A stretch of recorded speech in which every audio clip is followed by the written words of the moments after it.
রাজধানীর আগারগাঁওয়ে বিটিআরসি ভবন ঘেরাও করে বিক্ষোভ করেছেন মোবাইল ব্যবসায়ীরা। দিনভর চলা অবরোধে দেখা দেয় তীব্র যানজট, অচল হয়ে পড়ে বিটিআরসি ভবন সামনের সড়ক। এতে চরম ভোগান্তিতে পড়েন নগরবাসী। নতুন এবং ফিরে আসা গ্রাহকদের জন্য নগদে চলছে ক্যাশব্যাক সহ প্রতিদিন হাজারো উপহার জেতার সুযোগ। হবে আশা আর ফেরা, সারপ্রাইজ সেরা। রাজধানীর আগারগাঁয়ে বিটিআরসি ভবনের সামনে শত শত মোবাইল ব্যবসায়ীর অবস্থান। আমদানি করা মোবাইল ফোনের উপর ৫৭% শুল্কের প্রতিবাদে তাদের এই বিক্ষোভ। সকাল থেকে সন্ধ্যা পর্যন্ত অবরোধ করে রাখেন সড়কটি। এক পর্যায়ে আইন শৃঙ্খলা বাহিনীর সদস্যদের উপস্থিতিতে ছড়িয়ে পড়ে উত্তেজনা, বন্ধ হয়ে যায় যান চলাচল।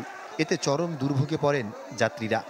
আমরা বৈধভাবে ওই দেশ থেকে আনতে যাচ্ছে, আমাদের কাছে ৫৭% ট্যাক্স চাচ্ছে, আর আপনি যারা বাংলাদেশে সিন্ডিকেট করতে তাদের 7% ট্যাক্স। এটা কি আপনাদের মনে হচ্ছে না এটা আমাদের সাথে খুব খারাপ কাজ হচ্ছে? আমরা 10 থেকে 15% মধ্যে ট্যাক্সটা দিলে সাধারণ মানুষ বা আমরা ব্যবসায়ী যারা আছি এটা সুন্দরভাবে গ্রহণ করতে পারবো এবং দেশ উন্নত হবে। দাবির মুখে অবরোধকারীদের 4 প্রতিনিধির সাথে বৈঠকে বসে বিটিআরসি।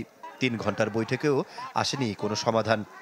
যেহেতু একটা সিস্টেম চেঞ্জ হচ্ছে, সিস্টেমের কারণে আমরা ক্ষতিগ্রস্ত হব।